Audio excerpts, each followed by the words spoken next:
Sorry. Haribol. Sorry. Haribol. Sorry. Haribol. Sorry. Haribol.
So what do you think I need to do? Oh, it's showing now. Okay, yeah. Hare Krishna, Hare Bol. Let me try this thing because this will be much better if it'll work. Oh, it's showing now. Okay, sound is coming. Let me try this thing. No.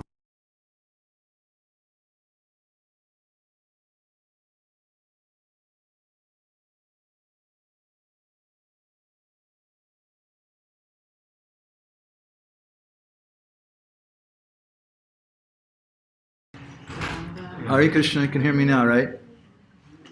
So sorry. Facebook changed their rules too. That's another thing where they changed their sound system, their live streaming thing. It's confusing for me. So my apologies. We're here live today in Sri Mayapur with a few devotees. Hare Krishna. And we'll go ahead and start our katha. I'll just say a few prayers.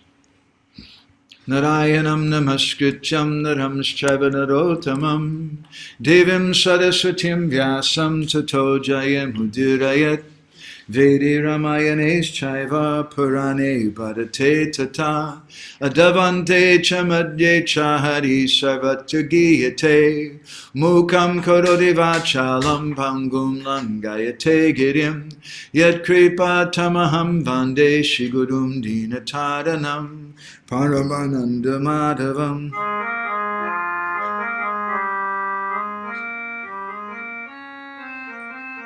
This is a traditional song they sing in Orissa in the Bhagavat-tungis in the villages before they speak on Bhagavatam.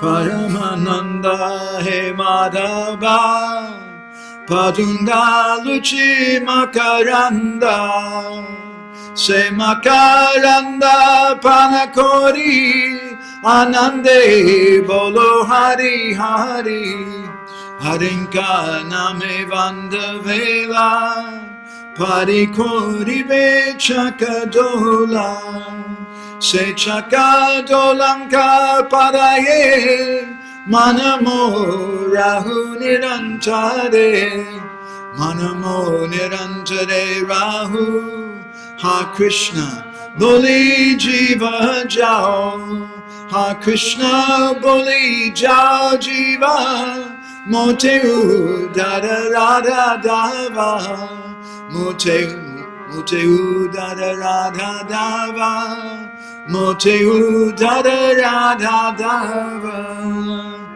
Dharma Projita Kaita Vota Paramolya Matsranam Sutam Vidyam Vastavamattavasti Shivadam Tapatrayon Nulanam Srimad Bhagavate Mahamune Krite Kimva Parayishvara Sadyo Hridyavarudyate Chakritibishu Shubhistakshana Nigama Kopataro Galitam Phalam Shukamukadamitra Dravasam Yutam Pibata Bhagavatam Rasamalayam Mohoroho Rasika Bhuvi Bhavuka Anaito Pasamam Sakshad Bhakti Yoga Madhoksaje Lokasya Janito Vidvams Chakre Satvata Samhitam Yashyam Vaishyamanayam Krishne Paramapurushe Bhaktirit Padyate Pumsa Shoka Moha Vayapaha Srimad Bhagavatam Puranam Amalam Yad Vaishnavanam Priyam Yasmin Paramaham Samekam Amalam Gyanam Param Giyate Tatra Gyana Vairagya Bhakti Sahitam Naiskanyam Aviskritam Tachchinvan Suvaten Vicharana Paro Bhaktyā Vimuchan Naraha Aratoyam Brahma Sutranam Bharatarta Vinirnaya Gayatri Basharupo So Vedanta Paribrimitaha Sarva Vedeti Hasanam Saram Saram Samudritam Sarva Vedanta Saram Hi Srimad Bhagavatam Ishyate Tadrashamrita Tripta Shanam Yatra Swadvachi Kuchit Krishna Bhakti Rasa Swarup Shri Bhagavatam Tate Veda Shashoite Parama Mahatva Chadi Veda Upanishade Jata Kichu Hoya Tara Arta Lena Vyasa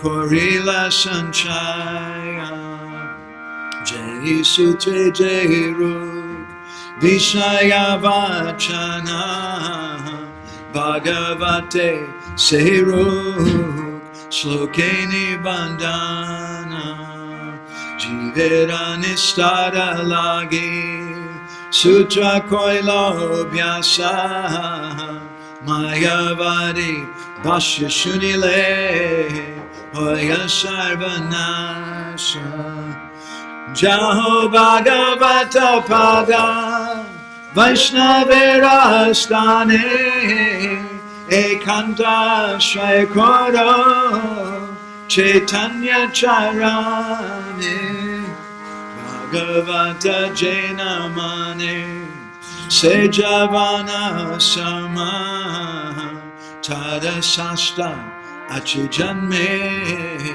Janme Prabhu Jama Hare Krishna Krishna Krishna Hare Hare Hare Rama Rama Rama Hare Hare. Om Namo Bhagavate Vasudevaya.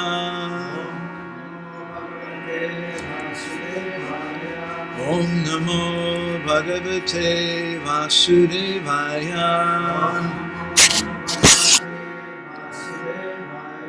Om Namo Bhagavate Vasudevaya.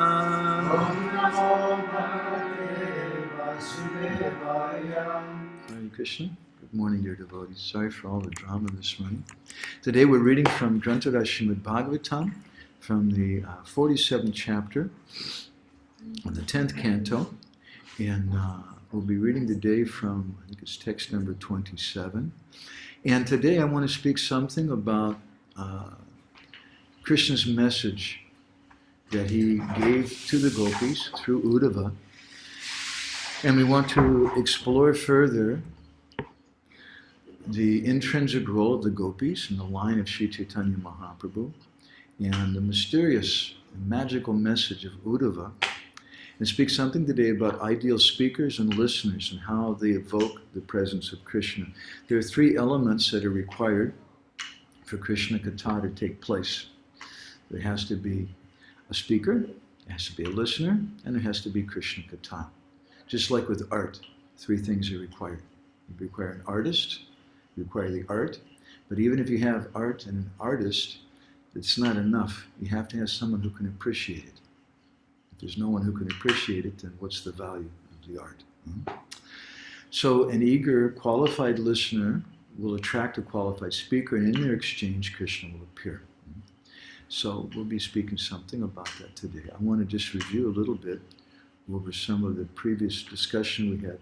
From the 26th verse of this chapter, Uddhava was speaking to the Gopis. The 23rd verse, he used the phrase yasan iti arpita mana, which Jiva Goswami in Vaishnava Toshini, he comments on. It means manasa sutantriyena, that the Gopis are independent thinkers.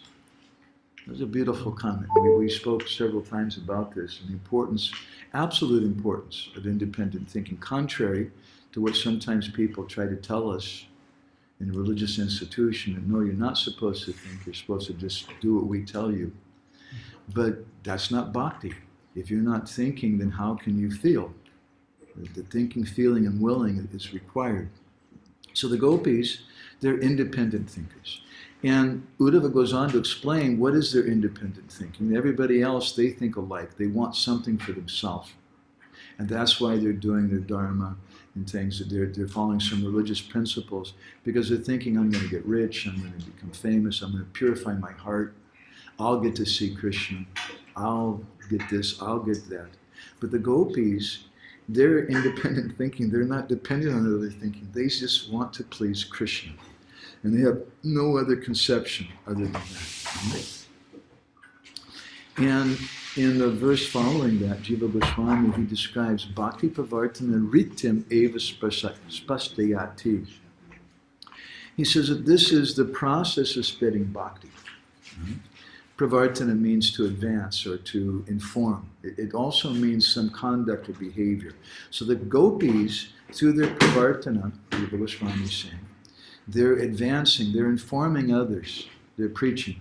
Or as we like to sometimes quote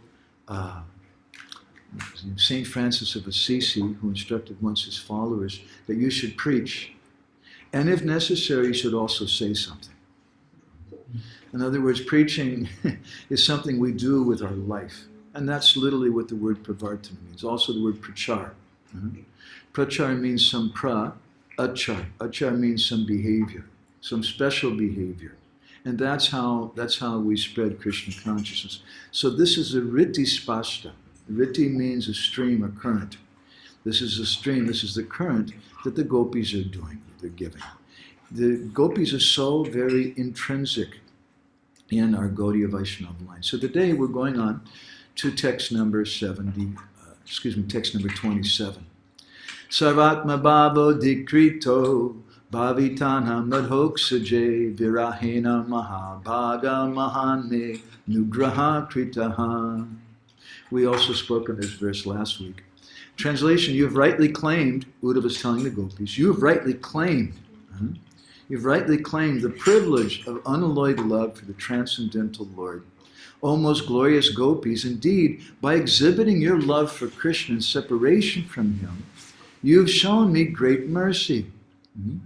So, he's telling the Gopis that because you're sarvatma bhav, sarva means everything, and atma means the self. Sometimes we translate it a little erroneously as a soul.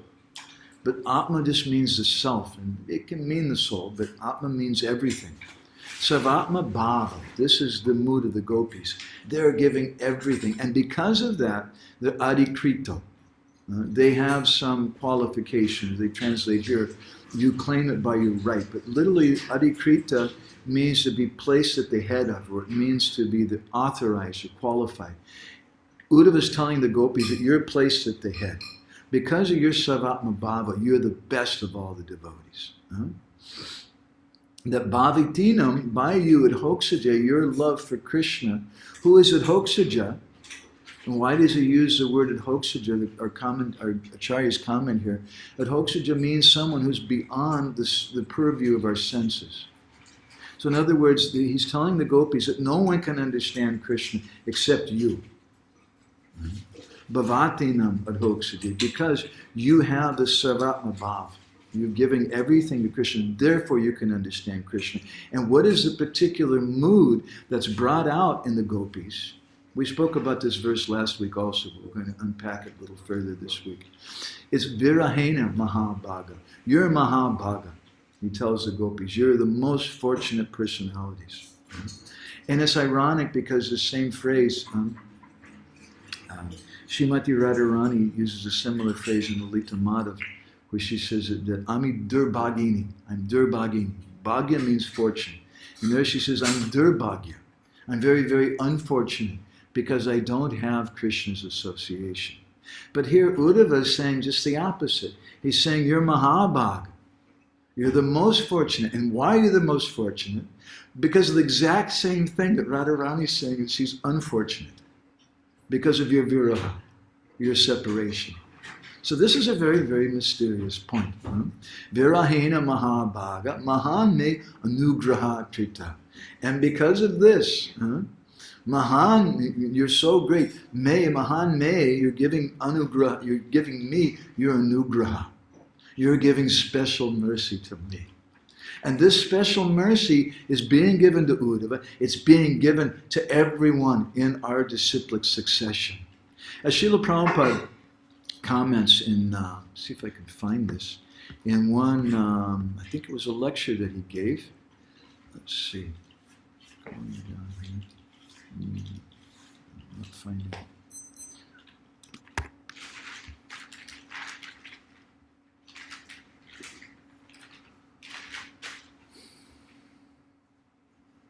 Yes, here it is. It's from a lecture Prabhupada gave in Los Angeles on the 1st of May 1973. He said, Krishna can be felt. Krishna can be present more acutely in separation. It's very paradoxical. It is, how can it be? In the material realm, when someone's not present, they're not present. But in spiritual sense, Prabhupada says Krishna can be felt.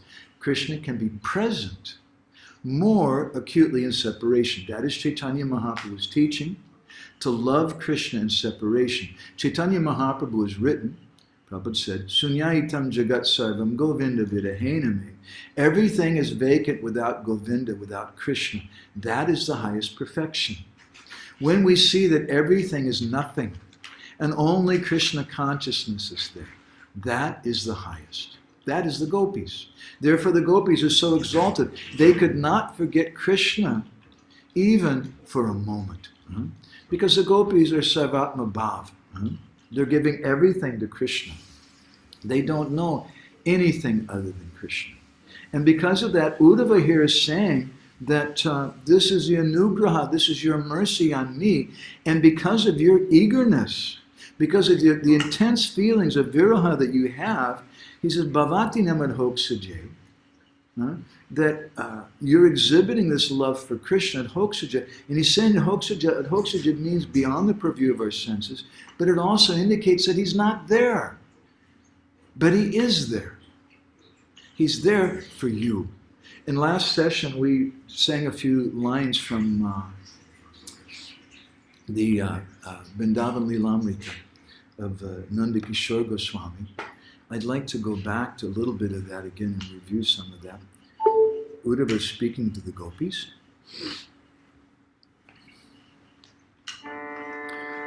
We can chant Hare Krishna in response. Tathaiva anugraha viraha karani Mure atishay koila paila darshane he Hare Krishna Hare Krishna Hare Ram Ataiva anugraha viraha karani. So this favor, this anugraha is coming to me because of the viraha. And this is also a very, very deep point. The nature of the viraha, the separation from the gopis. And that viraha, again, as we spoke something yesterday, it means, V means vishesh. The word V indicates vishesh, something very, very extraordinary. Vishesh Roop. And the word Raha means Rahasya Milan. So V, Vishesh Roop, Raha, Rahasya Milan, means a mysterious kind of union. It means external separation, but internal union. And Jiva Goswami in Priti Sandarbha, he defines Vipralamba in a similar way. There's two words, Viraha and Vipralamba.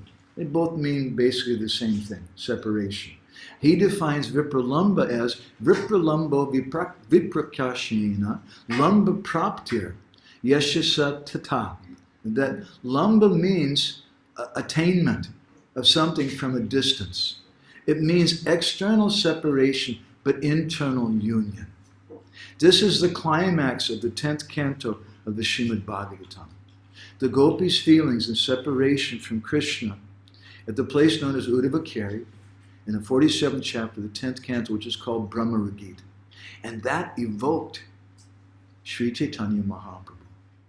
And Sri Chaitanya Mahaprabhu then has come to teach us to understand this mood of separation from the gopis. And therefore Srila Prabhupada says this is the special quality of Mahaprabhu's movement. And this is what Uddhava is saying, and in this Nandakishore Goswami, who was given some Bhavanuvad commentary kind of on this. Nandakishore Goswami was a disciple of Vishwanath Chakravarti Thakur, who lived some hundreds of years ago in Vrindavan. He was a mahant of the Nityananda Vat near the bank of the Jamuna. And so he wrote this wonderful book, long story about this book, Vrindavan Lilamrita in Bengali. And he's describing Uddhava's words here. He's saying that Ata Evam Anugraha, this mercy that you're giving to me comes from this separation. So that's the nature of the gopis' mood. And this is why Sri Chaitanya Mahaprabhu is Mahavadanyaya avatar. Why he's the most munificent, because he's absorbed in the mood of separation.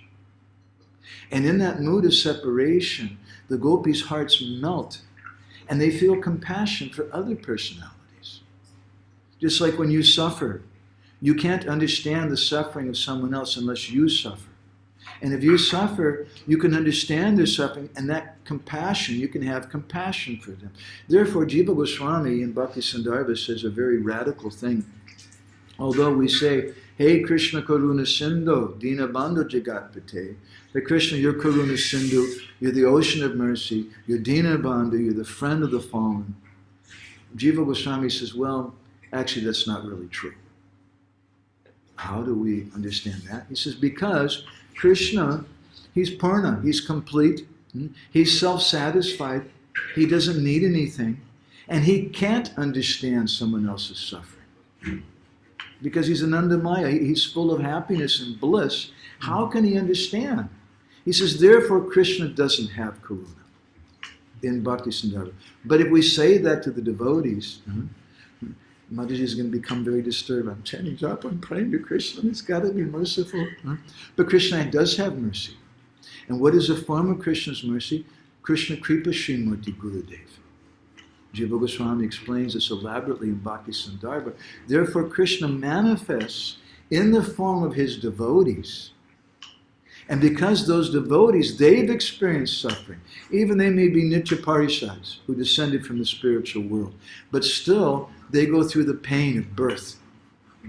They go through the pain of hunger and suffering in different ways. And because of that suffering, they can understand the suffering of others.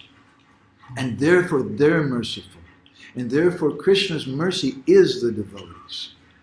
And that manifests through this viraha. So, Uddhava says, More atishoy koila paila darshani. I'm so fortunate. My fortune, what is this fortune that I have, that I can just see you. That I can see the embodiment of separation. And therefore, Srila Prabhupada and our acharyas said, therefore we worship Chaitanya Mahaprabhu in this way. And it's a little controversial, I'm not going to avoid it. But Srila Bhaktisiddhanta Saraswati Thakur forbade the devotees from putting a peacock feather on the deity of Chaitanya Mahaprabhu for this reason. Because he's in the mood of separation. And because he's in the mood of separation, he's Mahavadanyaya. He's the most munificent. And that mood of separation, he's relishing the mood of Radha. But if we put a peacock feather on his head, and we can, he's Bhagavan, he's Krishna, you can also put a flute in his hands, why not? But when you do that, then he says, oh, that's right, I forgot. I'm actually Krishna. And the mood of Radha goes away. And he's no longer Mahavadanyaya avatar, and he's no longer giving them the most mercy because that's the mood of Radha. And he's no longer relishing the feelings of Radha. Now, we've tried to make him feel the feelings of Krishna.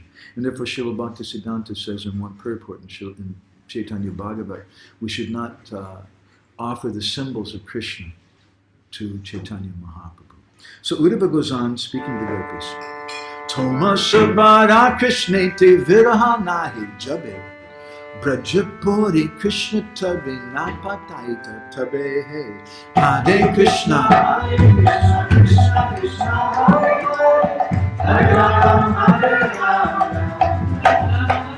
He says something very, very deep. Toma sabara, all of you, Toma sabara, Toma Krishna viraha nahi jabe. When you weren't feeling that separation, then Brajapuri Krishna tabi na pataite tabi. Krishna couldn't send me with the message. This is the point we finished off with in our last session. When you weren't feeling that separation, Krishna couldn't send me.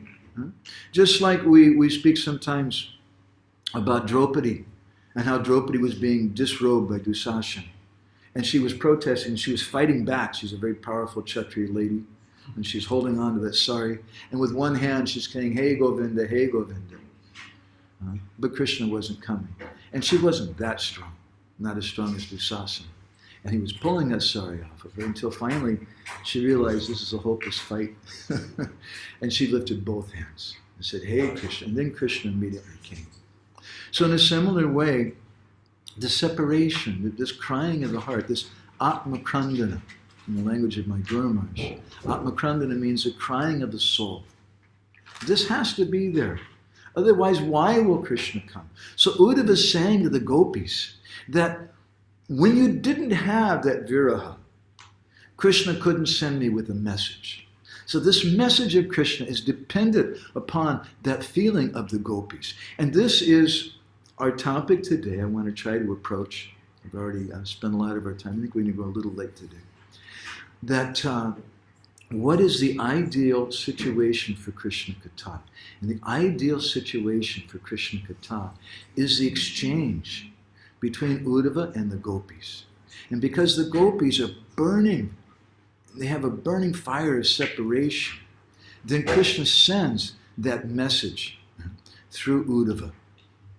So it's not just that the Gopis are told, okay, we have Bhagavatam class at 8 o'clock in the morning. If you don't come to class, we won't give you prasadam. So you got to go to class every day. It's part of the temple program. The gopis were not going like that. The gopis are independent thinkers. They're not just following everybody else in a mechanical way. Just as we were speaking on Govardhan Puja from Gopal Champu, and how Krishna says a very astonishing thing there. I can't remember the Sanskrit exactly, part of it. Anyway, he told Nanda Maharaj he was watching what was going on. And he said, Bappa, father, Yathā. yeah, in yantra, the word yantra is used. Why is everybody running around like a bunch of yantras, like a bunch of machines?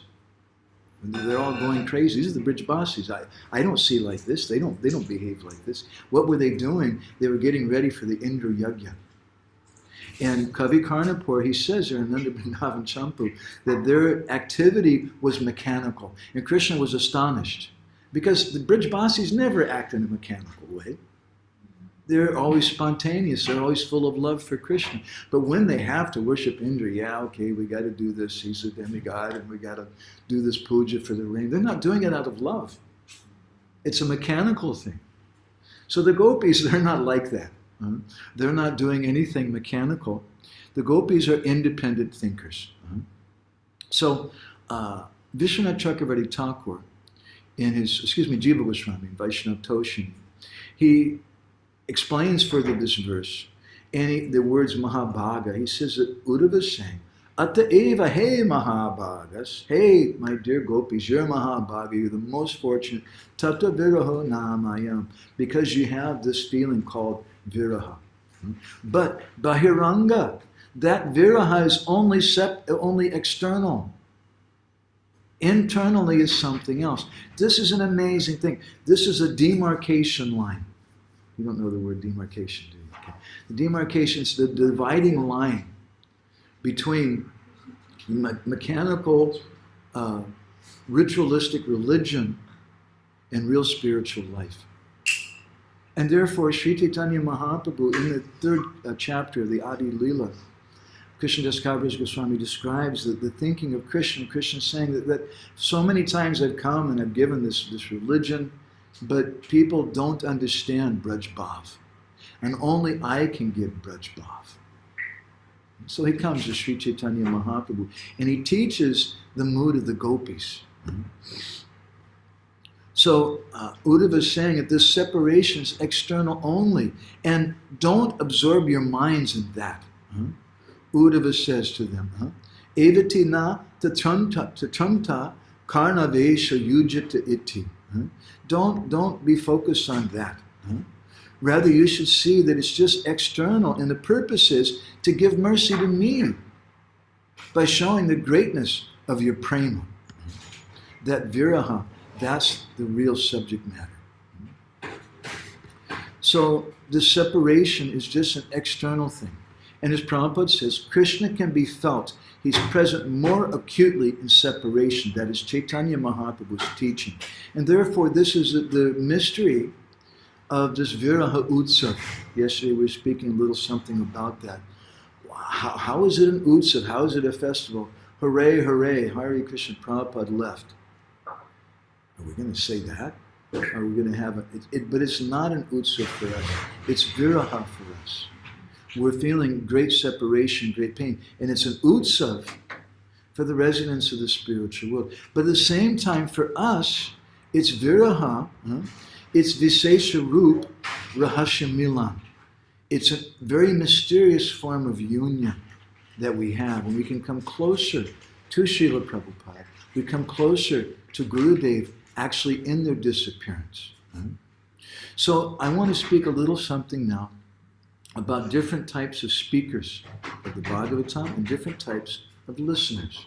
Jiva Goswami speaks about this again in Bhakti Sandarbha, Anucheda 203. He says, Vaktasa rago nirago divida parikirtika. There's two, divida means there's two types of speakers. Vakta means a speaker. One is sarag. The sarag vakta is a speaker with material desires. And there's a nirag vakta, the speaker without material desires. Saraga lolipa kami tad uktam hrin nasams precept. And that speaker who he's a sarag vakta, he has kami, he has material desires, and therefore tad uktam hrin nasams precept.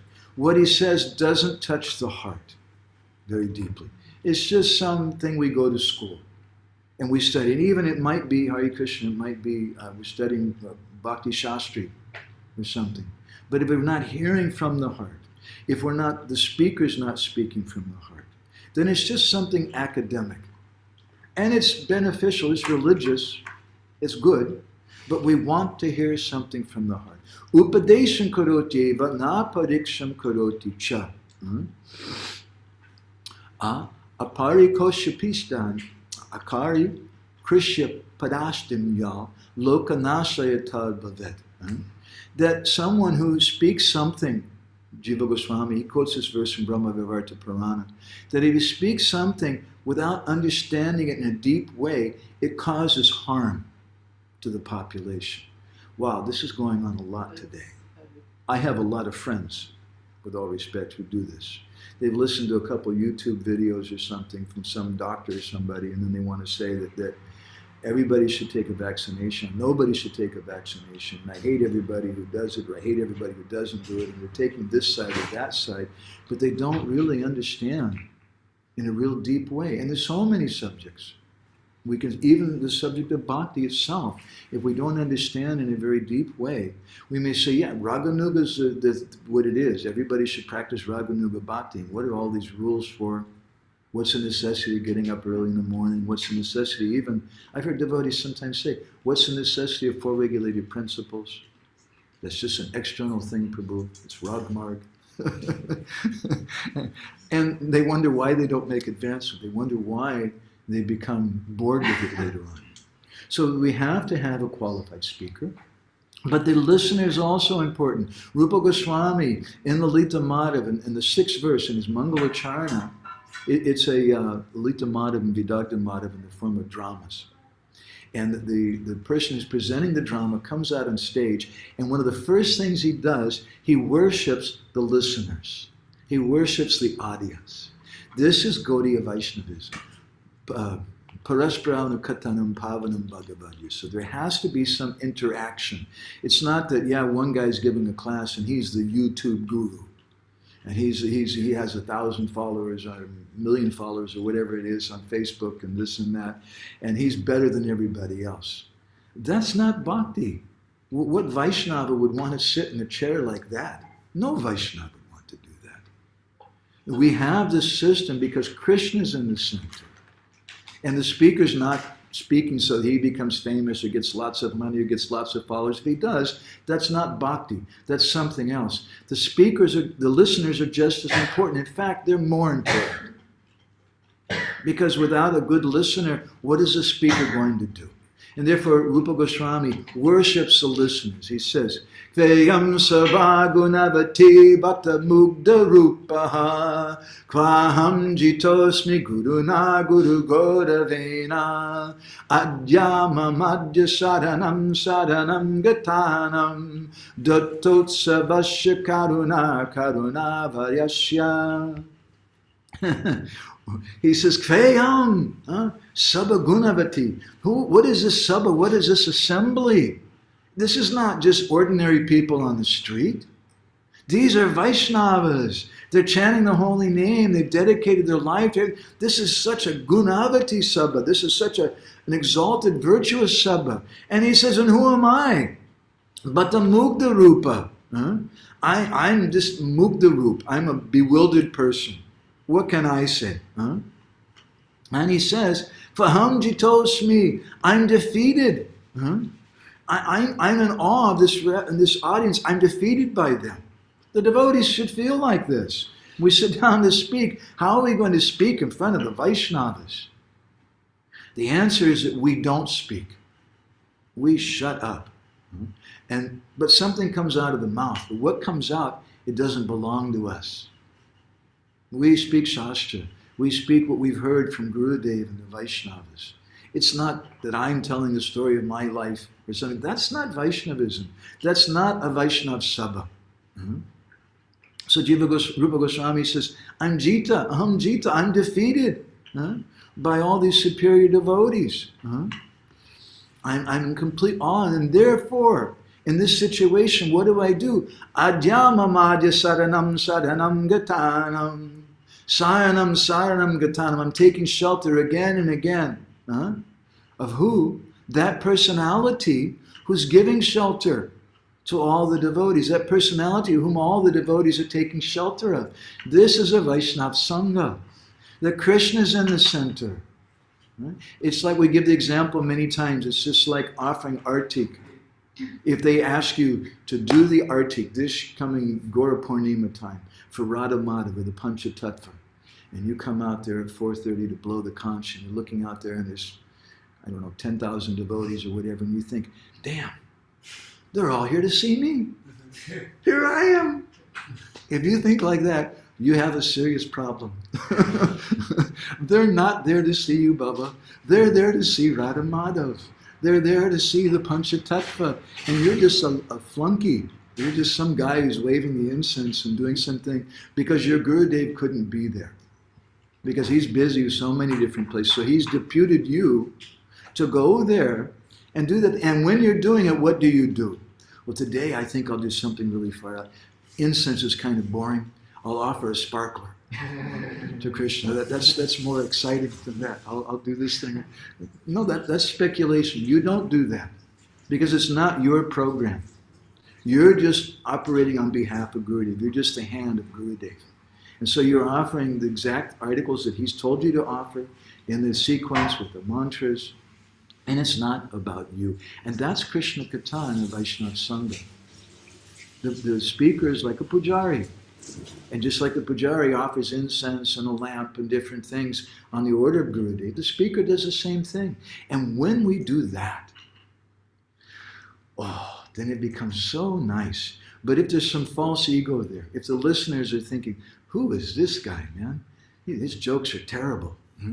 If the listeners are thinking, that guy has a funny nose, or I don't like the way he speaks, or this or that, they're envious for some reason or other, then how will that go on?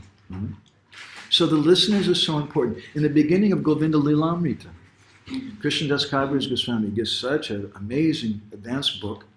And in the beginning of the book, what does he do? He also, in his Mangalacharna, he also worships the listeners. And he says, Madashimaru Sanchaya Kinam Gam Gokulon Mukim Santa Pushna Vimam Snigdaha Karnaka Sanido. He says, I have a problem. The problem is, I have a kata that I want to speak. But this kata is just like a cow.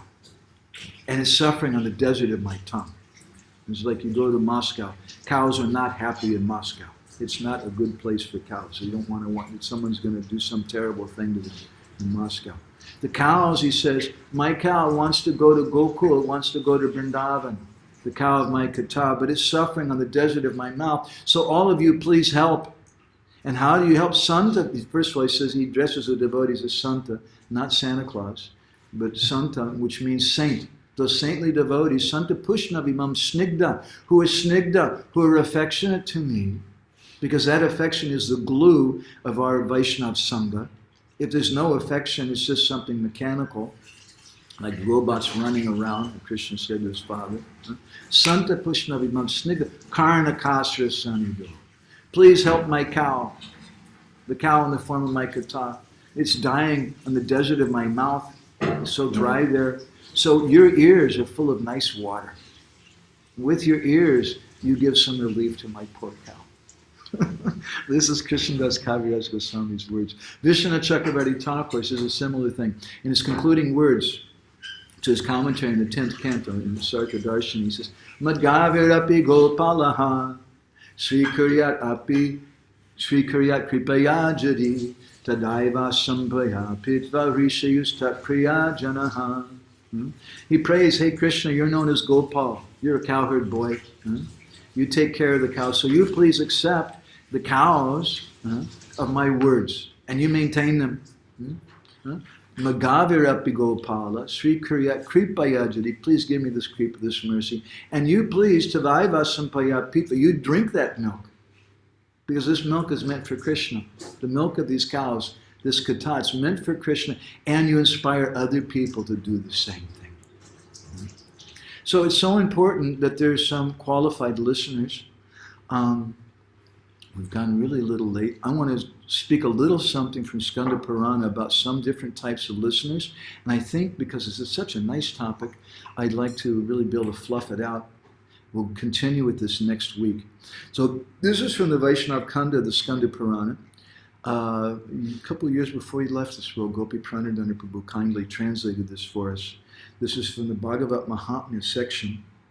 And it speaks about who is a qualified listener. We heard about who's a qualified speaker, okay? But there also has to be a qualified listener. And in this verse we're reading today, the gopis are described as Mahabhaga because Virahena Mahabhaga. They're feeling this separation. And that separation is evoking the message coming from Uddhava. Uddhava tells the gopis that if you hadn't felt this separation, Krishna wouldn't have sent this message. This message wouldn't have come. The first chapter of the Bhagavad-gītā is described by Balada Vidyabhushan as Bishad Yoga, or the yoga of lamentation. And Bishad is a compound word, two words together, Bish and Ad. Bish means poison, and Ad means to accept. Together it means lamentation. But literally it means to accept the poison of my situation. And in the second chapter of the Bhagavad-gītā, when Krishna begins to speak, it's said there that Vishidantam idam vakyam uvacha madhisudana. That now Krishna is about to speak because Vishidantam idam vakyam, because he saw the Vishad, the lamentation of Arjuna. That lamentation awoke the Bhagavad-gītā, it gave that message. If we don't have if our heads are not on fire, then we may just hear some mechanical kind of thing. That you should know that there's, 5 subjects in the Bhagavad-gītā, there's this and that, and 4 of these and 2 of these, and something to memorize. And it becomes mechanical information, which is purifying, it's good, but it's not what Sri Chaitanya Mahaprabhu came to give. So in this exchange between the gopis and Uddhava, there's a very, very beautiful principle. The gopis, by their intense feelings of separation, they're evoking this message of Krishna. And that message of Krishna is non-different from Krishna. So, Skanda Purana, Vaishnava Khanda, chapters 1 and 3, is described about who is a bona fide listener. Shrotarota nirupyante Srimad Vishnu Kathā pravara avarascheti shrotaro vidamataha. He says, so I'm going to describe to you who's a shrota, who's a listener, who hears this Vishnu Kathā, who's hearing Vishnu Kathā and is ashraya, who's taking shelter of that Katha. There's 2 types, pravara, avarascheti, shrotadidvaradmata. There's a pravara and avara. There's a superior and the inferior listener. So this is one reason why we come to Bhagavatam class for so many years. We hear from Gurudev for so many years. Some devotees were hearing from Srila Prabhupada for years. Some devotees were traveling with Srila Prabhupada. But at some point they left, or they had some difficulties. So the question comes, who's really associating? And Prabhupada said this. He said the mosquito is associating with the king very intimately, right? But he's not associating. He's just an annoyance. So what does it really mean to associate? It means that we understand the mood of that devotee. So it goes on to describe in Skanda Purana. Pravaras chatako hamsa sukhamenadayastata avara brika burunda brishotradya prakrititaha. Okay, we're just going to go through a couple of these. It's silly. This is the general discussion, okay? That the superior listeners are, and he gives a list. He gives 5 personalities. The sparrow, the chataka bird. That's the first of the superior listeners. The second is the swan, the hangsa. The third is a shuko, the parrot. The fourth is a mina, the fish. And he says tata, others also. That's the fifth. And then the avara, the inferior listeners. The first is the brika, the wolf, and the barunda bird is the second. The third is the brisha, the bull, and the fourth is the camel, and prakriti, and others also. So I'm just going to focus on one of those a little today, and we'll go on in the next session, speak about this. Such a nice topic.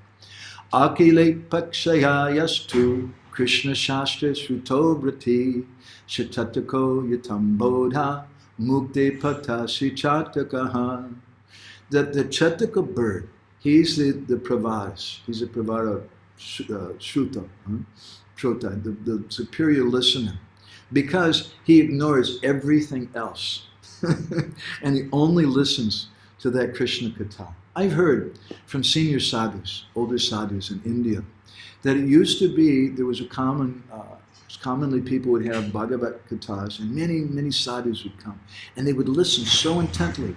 If somebody was listening, but they started scratching, or maybe they're stretching, kind of moving around a little bit, just that little bit of something, the other sadhus would come and pick him up and throw him out of the assembly. Because everyone should be so very, very fixed. And when there's an assembly and everyone is so fixed, it's magic. It's a very, very wonderful thing because Krishna comes to that assembly. That's another topic we may touch on in our next session also. So that Chataka bird, he's like that. That Chataka bird, he's just looking. When is the water going to come from the cloud? I don't want to drink from anywhere else. I'm not going to drink from your muddy puddle. I'm not going to drink from the river or this or that. I'm not going to drink from your sink or your cup of water. I just want water from the cloud. I'm dependent on the cloud. And so that's the nature of that pravāra Shrota, who's like a Chataka bird, that superior listener, the first of the superior listeners. He's just so focused on that. In other words, he's taking shelter of Gurudev in this way. And some other persons, we'll hear a little later, they're taking information from so many different places because they want to give some fancy talk and impress everybody that they know so many literatures and things. But Jayananda Prabhu, I would love to hear class from Jayananda Prabhu if I had that good fortune. But Jayananda Prabhu couldn't even pronounce the Gayatri Mantra properly. Once he told Tamal Krishna Maharaj, I don't know if I'm chanting this correctly, if I'm pronouncing it right. And Tamal Krishna Maharaj asked him, tell me what do you, and what he said, Tamal Krishna Maharaj said, oh my God. So he went to Srila Prabhupada, he said, Prabhupada, you better hear this. And Prabhupada said, what is it? Oh, he's not chanting Gayatri Mantra properly. Prabhupada said, tell me, how are you pronouncing it? And so he started speaking Gayatri Mantra, and Prabhupada just started laughing, laughing. But I said, anyway, chant Hare Krishna. And just keep going. But that personality, Jayananda Prabhu, although he doesn't know so much Shastra, he's not running around trying to collect this information, that information, he's like a Chataka bird. He's just totally focused on what is Srila Prabhupada's desire. And that should be our attitude in hearing Harikatha. That's the attitude of the Gopis. And as we were speaking in our last session, when in the 46th chapter of the 10th canto, when Krishna told Uddhava that you go and you give this message to the Gopis. Let's see if I can find that verse. I'm forgetting the exact point. Jiva Goswami brings that out in the verse. He told him in a plural way that you speak this to the Gopis, you speak it over and over and over again. And why is Krishna saying like that?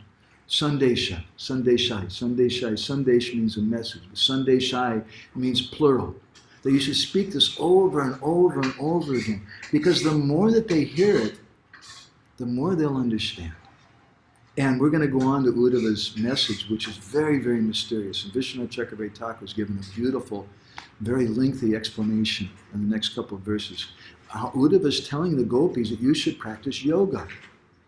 I mean, even devotees in ISKCON, if you start practicing yoga, people would criticize you. Now it's become a little more common. But people say, what are you teaching yoga for? That's nonsense. You should just do Harinam. You should just go out with Ananta Gauranga Prabhu and just do Harinam. And this yoga, this is Maya. Devotees will sometimes say that. But how is it that Uddhava has this message from Krishna, and Krishna's telling the Gopis to do yoga? That message is a multi-layered message. And therefore, Krishna tells Uddhava, that gopina ma viyogadi, those gopis are feeling this viyoga, this separation, mat sandeshaya vimochaya. Sandeshaya again and again give this message to them over and over again. And vimochaya, that will relieve them because Krishna is present in that message. And as their feelings of separation are evoking this message of Krishna, they feel more and more union. Because again, it's external separation, but internal union. So I'm going to go ahead and stop there. And we're very fortunate. It's so nice. I really appreciate everybody here today. Thank you. And also we've got a few devotees online. And Gornitai Prabhu, he's written a long comment here. We have a few devotees on Zoom. We have some devotees also on Facebook. Hare Krishna Raghava Pandit Prabhu, my pranams. If anybody has any reflections or comments, this is a time for them. We'd like that very much. I'm going to just read what Gornitai Prabhu has written. He's from Budapest right now, I think, or maybe the farm. He said, yesterday we had Srila Prabhupada's disappearance program, which gave an example of today's poem. Two Prabhupada disciples were planned to speak about their feelings. Dhirashanta Das Goswami and Srila Shivaram Swami was the host. First, the guest was asked to speak. Shivaram Swami was sitting at the back. Then it was time to change. But Shivaram Swami asked his guest to speak more, and he did for 15 minutes. And again, he tried to finish. But Shivaram Swami again asked him to continue. Then Dhirashanta Swami told him that this is embarrassing for him because he's in the presence of Shivaram Maharaj. He's speaking so long and hearing him. And the plan was that we were, quote, going to do it together. And yes, answered Shivaram Swami, we are doing it together. You're speaking and I'm listening. and Gornitai says, who else could be the best listener? Others present on the program, are present on the program, but maybe they're not feeling the same separation from Srila Prabhupada. But he's really in that mood. It was so nice to understand a perfect listener. Yeah, we can give so many examples of that. I heard Yogeshwar Prabhu recounts a story how Prabhupada had come, I think it was in Paris, and I only know a few words in French. I understand that the mood of the French people, Vive la Révolution. All glory to the revolution. That's the mood of French people, more or less. They're activists. Gornitai was smiling. He preaches in France and he speaks French. I'm butchering of French. I'm sorry. It's just weak language. But so Prabhupada was giving a Pandal program, some kind of public program. And there were many students there. And the devotees were doing kirtan before Prabhupada came out, and everybody's chanting. And then they brought out this huge Vyasa-san. And Prabhupada came out and sat down. And all of a sudden the students started shouting. And they were shouting in French. And Prabhupada couldn't understand what they're saying. So he asked Yogeshwar Prabhu, what are they saying? And it wasn't very nice what they were saying. Yogeshwar Prabhu didn't want to translate it for Prabhupada, fortunately, not literally, because they were probably saying some very bad words. They were saying bad things about Prabhupada. And Yogeshwar just kind of simply said, well, Prabhupada, they're angry. They're saying, who are you to sit on this big chair and things like this? So then Prabhupada said, okay, just do kirtan and distribute prasadam. So the most qualified speaker was there. But because there was no qualified listener, then nothing happened. So in actuality, the listener is more important. You may be standing in the middle of nowhere, but if you have a very intense desire to hear Kṛṣṇa-kathā, Krishna will make some arrangement. Something will happen. Somebody will fall out of the sky with a parachute or something. Somebody will show up there if we have that intense desire. And the proof is the Gopis of Braj. Krishna wasn't present. But because they had this very intense desire, then Krishna came in the form of his katha. And as we'll hear later on, that's not just something anyway, Prabhu, Prabhupada's present in his books, and we can associate with him. Is that satisfying? No. I'd like to meet Srila Prabhupada. I'd like to touch his feet. But in the case of the Gopis of Braj, they actually realized that. And Srila Prabhupada is personally present in his books and teachings, if we can realize it. Brenda Sundari in Denver, Colorado made some comments. I like this point about listeners and speakers. In this regard, we can see how we can set a precedent for quality sangha by being careful what we listen to. And in that, we can perpetuate a particular mood in our devotional lives. Good listeners enhance good speakers and vice versa. And Brenda Sundari can comment on this because she's a mother. And every mother knows listening is very, very important. Because sometimes the children, they don't want to do that. You have to inspire them. And the speaker has to inspire the listeners. It's not just that, okay, you guys all have to be, you have to be. There's a dynamic, there's an exchange between the speakers and the listeners, and both should blame each other. Blame themselves, rather. That if a good listener is there, then a good speaker will be there. If a good speaker is there, then maybe a good listener will come. But actually, of the two, the listener is more important. Does anybody else have any reflections, Prabhuji? Speak real loud, maybe they can hear you also. I'm just going to turn the computer so maybe you can see Ananta Garanga Prabhu, a saintly friend. You mentioned, Prabhu, that there are two kinds of speakers. We should speak from the heart, right? So how you can develop this mood instead of just speaking like externally without touching the heart? In the 10th canto of the Bhagavatam, it said that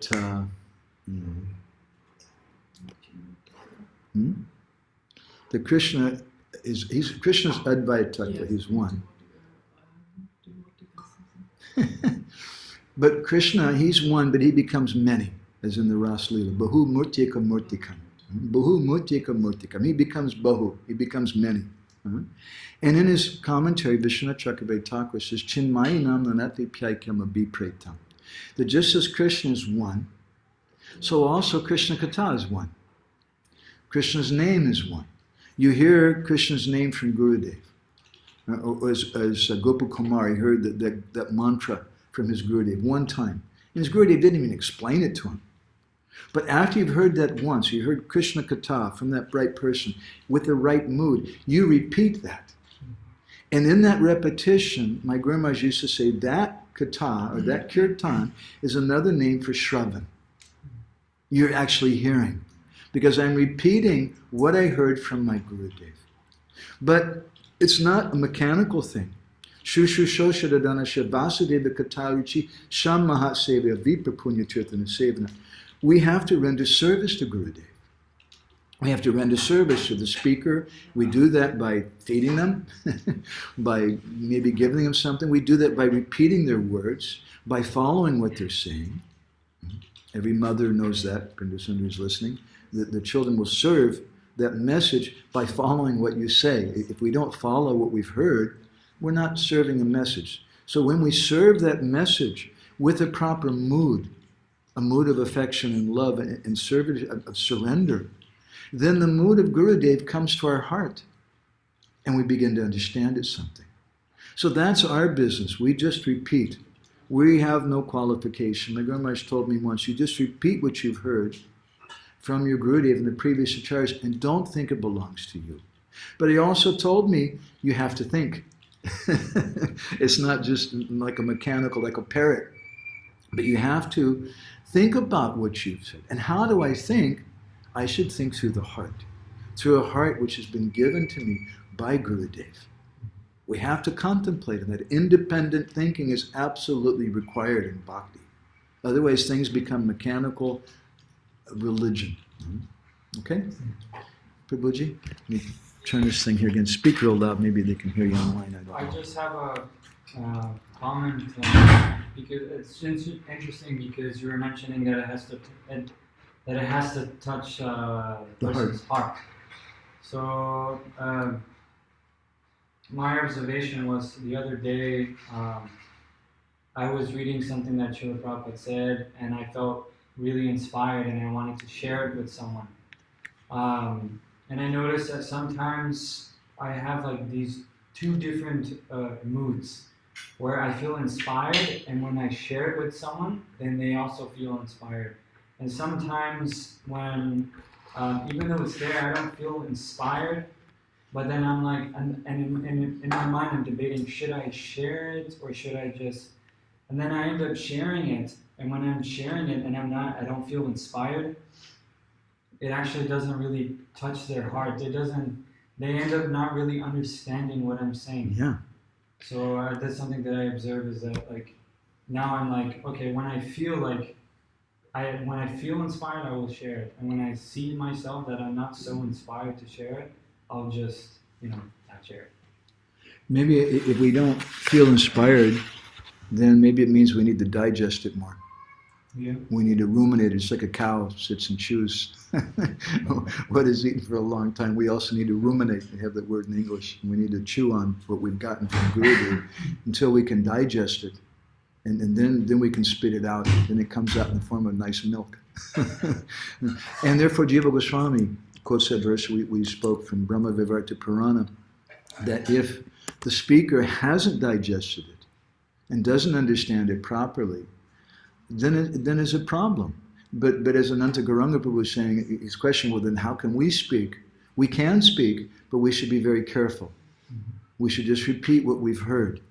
We should understand the purpose of Bhagavatam class and kṛṣṇa-kathā. It's not to control people. It's not to get money. It's not to become famous.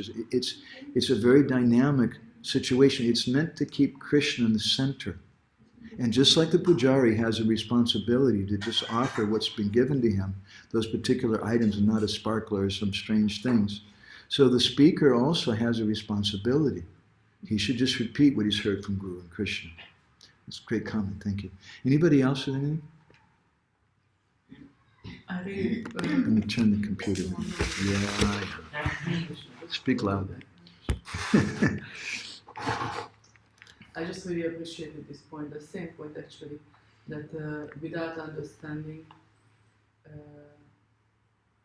can even cause harm if we speak. And I was really like thinking about this and really thinking about this point, that if we don't digest what we speak, because then and I was thinking, how can it cause harm?